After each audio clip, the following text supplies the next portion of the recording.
सुप्रभात बच्चों। आप लोगों को पता है ना कंपटीशन किसे कहते हैं। जैसे क्रिकेट आदि का तो फेमस है, पॉपुलर है, आप लोग कुछ जानते होंगे। वैसे ही सभी क्षेत्र में, जैसे खेल के क्षेत्र में क्रिकेट में कंपटीशन होते हैं, वैसे ही समाज में हर एक क्षेत्र में कंपटीशन होते हैं, जिसको हिंदी में हम लोग प्रतियोगिता कहते हैं। वैसे ही संस्कृत विषय में भी कंपटीशन होते हैं। जैसे वाद विवाद प्रतियोगिता होता है, श्लोक अंत्याक्षरी प्रतियोगिता होता है, सूत्रों की प्रतियोगिता होती है। तो वैसे ही जो आज हम लोग को चैप्टर आज पढ़ना है आज हम लोग को गार्गी याज्ञवल्क्य संवाद। और यह जो संवाद है यह वाद विवाद प्रतियोगिता पर ही आधारित है। इसको पढ़ाने से पहले हम संक्षेप में आप लोग को चाहेंगे कि चैप्टर के विषय में थोड़ा बता दें, ताकि जब आप लोग कुछ चैप्टर में प्रवेश कीजिएगा तो आप लोग को समझ में आएगा। देखिए, गार्गी याज्ञवल्क्य संवाद। गार्गी वचकनु ऋषि की विदुषी पुत्री थी और याज्ञवल्क्य ऋषि थे।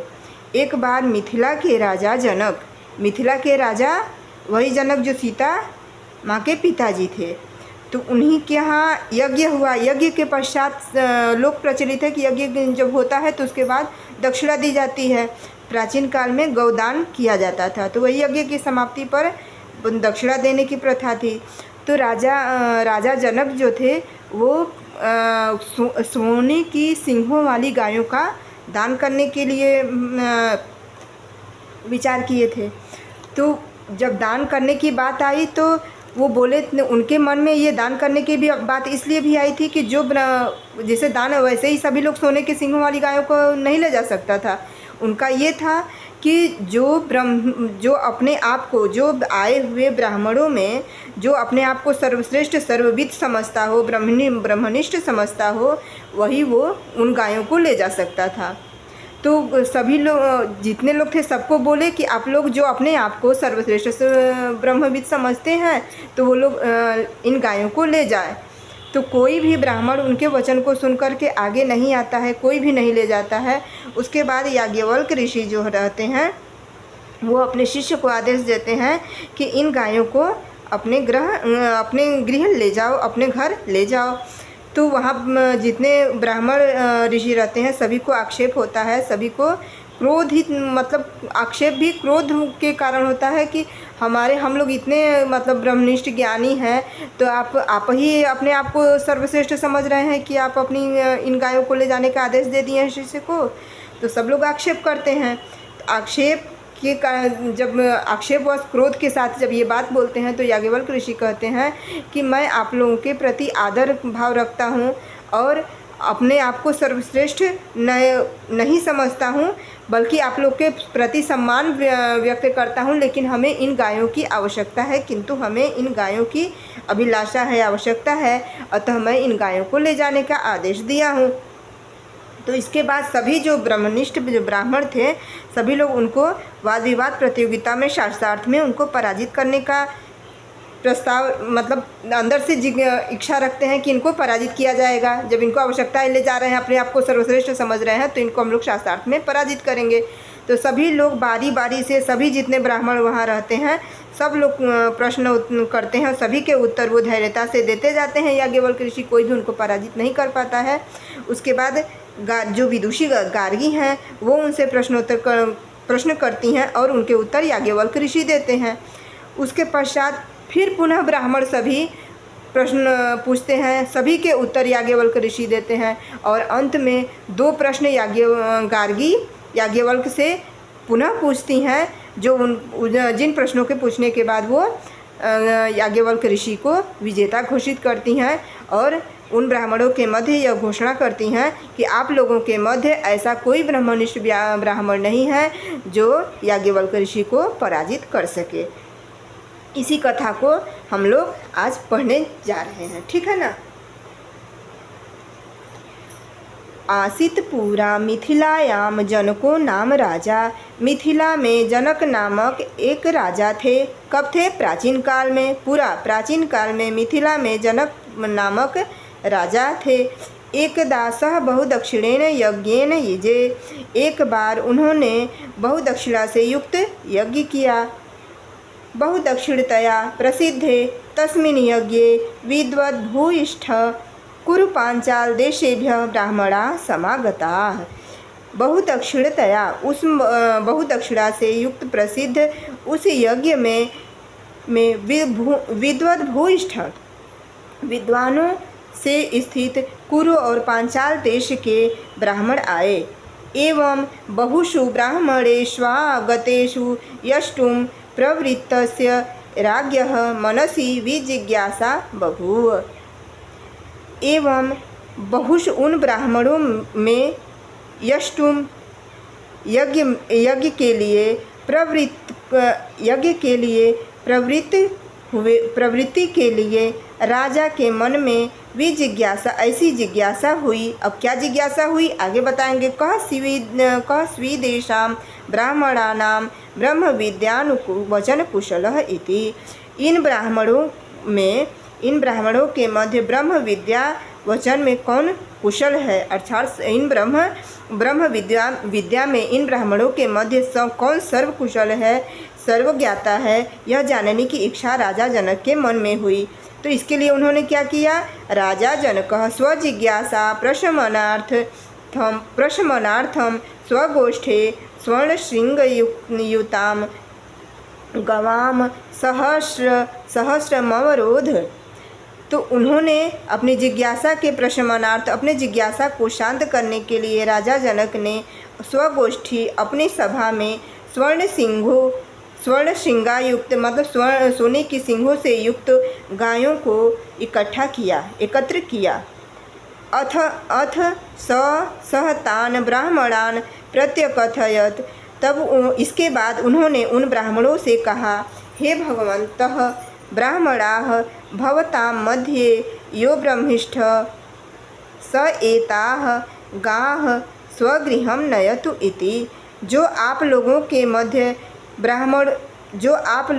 मध्य ब्रह्मिष्ठ, जो अपने आप को सर्वश्रेष्ठ ब्राह्मण समझता हो, स एता गाः स्वगृहं नयतु, वह इन गायों को अपने घर ले जा सकता है। देखिए बच्चों, यहाँ ब्राह्मणेषु धन गतेषु, देखिए यहाँ पर हमने लिखा है ब्राह्मणेषु आगतेषु यण संधि, ठीक ना। यण संधि हुई, हम आप लोग को पढ़ाए भी हैं कक्षा में कि वो को क्या आदेश हो जाता है, वह ब्राह्मणेषु यहाँ पर हुआ ना, ब्राह्मणेष्वागतेषु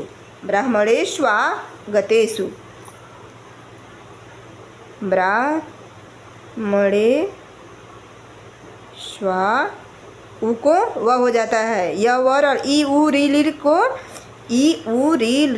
को क्या आदेश हो जाता है, य व र ल गति, ठीक है। और यहाँ पर जो आए हैं हम लोग प्रत्यय कथयत है ना, प्रतिधन कथयत यण संधि यहाँ भी है, प्रत्यय कथयत, ठीक है। आगे जब हम लोग पढ़ेंगे वदत्यपि, यही पढ़ रहे हैं हम लोग, क्योंकि उन्होंने कहा स एता गाः स्वगृहं नयतु, अपनी इन गायों को अपने घर ले जाएं। एव वदत्यपि, वदति धन अपि, वदत्यपि वदति धन अपि,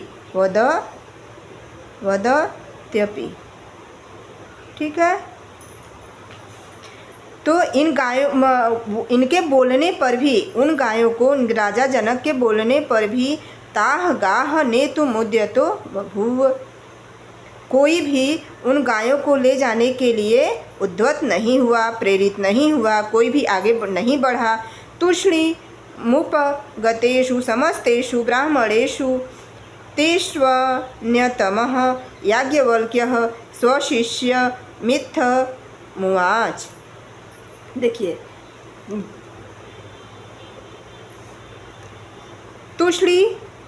तुष्णीम उपगतेषु, उनके चुप होने पर, मतलब सभी ब्राह्मणों के वहाँ शांत होने पर, तेषु अन्यतमः, यहाँ भी अड़ संधि है, तेषु अन्यतमः, देखिए तेष्वन्यतमः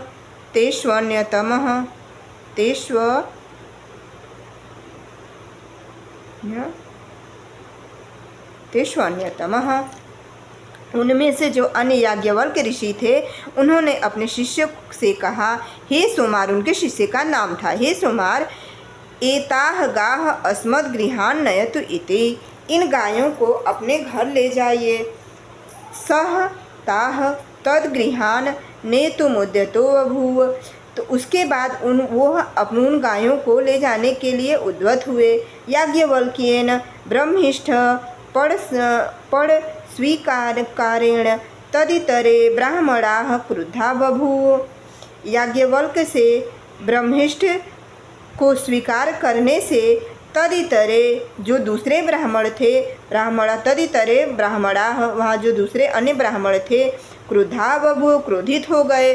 ते सर्वे सकोपम याज्ञवल्क्य मोचुः, उन्होंने क्रोध के साथ, सकोपम क्रोध अव्ययी भाव समास है यहाँ पर, सकोपम क्रोध के साथ उन ब्राह्मणों, ते सर्वे सबको, उनके क्रोधित होने पर ते सर्वे सकोपम क्रोधित होने पर, वे सभी क्रोध के साथ क्रोधित हो करके याज्ञवल्क्य से कहे। सभी ब्राह्मणों को गुस्सा आया, क्रोध आया कि हम अपने आप को ये श्रेष्ठ समझ रहे हैं, और वो क्रोधित होकर के याज्ञवल्क्य ऋषि से कहे, यत कथम न अनादृत्य त्वम आत्मानं ब्रह्मिष्ठम मन्यसे, तुम हमारे प्रति क्या तुम्हें आदर भाव नहीं है, सम्मान नहीं है हमारा, कि तुम हमारे मध्य में अपने आप को सर्वश्रेष्ठ समझ रहे हो। ततः विदेहाधिपते जनकस्य होता अश्वलनामा प्रथमेव याज्ञवल्क्यं पृच्छत। तब ततः इसके पश्चात विदेहाधिपते राजा जनक, विदेहाधिपति किसको कहते हैं? राजा जनक को। तो राजा जनक के विदेहाधिपति जो हैं मिथिला के विदेहाधिपति भी उनको कहा जाता है, जो मिथिला के विदेहाधिपति जनकस्य विदेहाधिपति जो हैं, उन जनक विदेहपति जो जनक हैं उनके होता, उनके ऋत्विक, उनके पुरोहित, होता मीन्स ऋत्विक या पुरोहित कहा जाता है, तो उनका नाम है अश्वलनामा। तो उनके ऋत्विक पुरोहित जो अश्वलनामा थे, सबसे पहले प्रथम एवं याज्ञवल्क्य से प्रश्न पूछा। अब उन्होंने प्रश्न क्या पूछा है? यत् समवेतानां बहुमानस्माकं मध्ये कथं त्वमेव ब्रह्मिष्ठो असि? यत् समवेतानां बहुनामास्माकं, क्या मतलब तुम यहाँ हमारे जैसे बहुत सारे ब्राह्मणों के मध्य तुम अपने आप को ब्रह्मिष्ठ समझते हो? याज्ञवल्क्यः तं प्रत्युवाच वयं ब्रह्मिष्ठाय नमस्कुर्मः। याज्ञवल्क्य ने उन ब्राह्मणों का प्रत्युत्तर देते हुए कहते हैं, वयं ब्रह्मिष्ठाय नमस्कुर्मः, हम उन ब्राह्मणों के प्रति नमस्कार करते हैं, उन ब्राह्मणों के लिए नमस्कार करते हैं। चतुर्थी विभक्ति एक वचन, नमस्कुर्मः नमस्कार करते हैं। न अस्माभिः ब्रह्मिष्ठ त्वाभिधानात् गावो नीता। न अस्माभिः ब्रह्मिष्ठ त्वा, इसको अलग अलग तोड़ लेंगे तो समझ में आ जाएगा हम लोग को। न अलग कर लेंगे, अस्माभिः ये चतुर्थी विभक्ति का, तृतीया विभक्ति का बहुवचन है, ठीक है ना। अस्माभिः अस्मत् शब्द रूप है और तृतीया विभक्ति बहुवचन। तो त्वाभिधानात्, त्वाभिमानात् मतलब कि हमें ब्राह्मणों के प्रति मैं अपने आप को ब्रह्मिष्ठ नहीं मानता हूँ। मैं अपने आप को ब्रह्मिष्ठ मानकर गायों को नहीं ले जा रहा हूँ। उनका याज्ञवल्क्य जी के कहने का तात्पर्य है, मैं उन ब्राह्मणों के प्रति नमस्कार करता हूँ, ब्राह्मणों के लिए नमस्कार करता हूँ, और मैं गायों को ब्रह्मिष्ठ समझ करके अपने आप को ब्रह्मिष्ठ मान करके नहीं ले जा रहा हूँ। किंतु गोकामा वयमित्यतो गोकामनाया एव गाः नीता, किंतु गो कामना से, गायों की कामना से मैं इनको गो कामनाया, गो की इच्छा से इन गायों को लेके जा रहा हूँ। गो कामना से, इन गायों की इच्छा से मैं इन गायों को लेके जा रहा हूँ। एतत् श्रुत्वा, यह सुनकर अश्वल प्रमुखाः केचित् ब्राह्मणाः याज्ञवल्क्यं पराजेतु मुद्यता बभूव परम न तैर्जितो याज्ञवल्क्यः। यह सुनकर के अश्वल आदि जो प्रमुख ब्राह्मण थे सभी याज्ञवल्क्य को पराजित करने के लिए उद्यत हुए, पर परम न तैर्जितो याज्ञवल्क्यः, लेकिन वह ब्राह्मण को याज्ञवल्क्य जी को पराजित नहीं कर पाए। याज्ञवल्क्य को पराजित करने के लिए उद्यत हुए लेकिन वह पराजित नहीं कर सके। अश्वलादीनां विदुषां पराभवानन्तरं तत्रोपस्थिता वाचक्नवी गार्गी तेन सह शास्त्रार्थ कर्तुं मुद्यता भूत। उसके बाद अश्वल आदि विदुषी विद्वानों के पराजित होने पर वहाँ उपस्थित वचक्नवी ऋषि की पुत्री गार्गी उनके साथ अर्थात याज्ञवल्क्य ऋषि के साथ शास्त्रार्थ करने को उद्यत हुई। हे याज्ञवल्क्यः यद इदं दृश्यमानं पार्थिवं सर्वमप्सु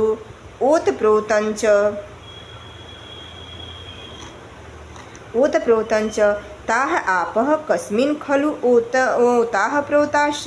हे याज्ञवल्क्य यदि यह दृश्यमान यह दिखाई देते हुए यह जो पार्थिव है वह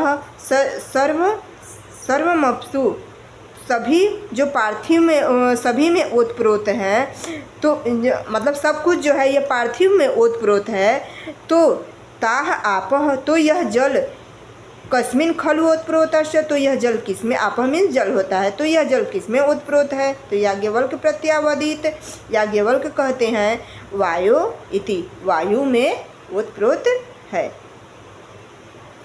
इसके बाद जो आगे वाला क्वेश्चन है वो अगली वीडियो में, वीडियो बहुत लंबी हो जाएगी बच्चों, तो इसके लिए यहीं पे रोकते हैं, फिर आगे की वीडियो में आगे का चैप्टर हम लोग पढ़ेंगे।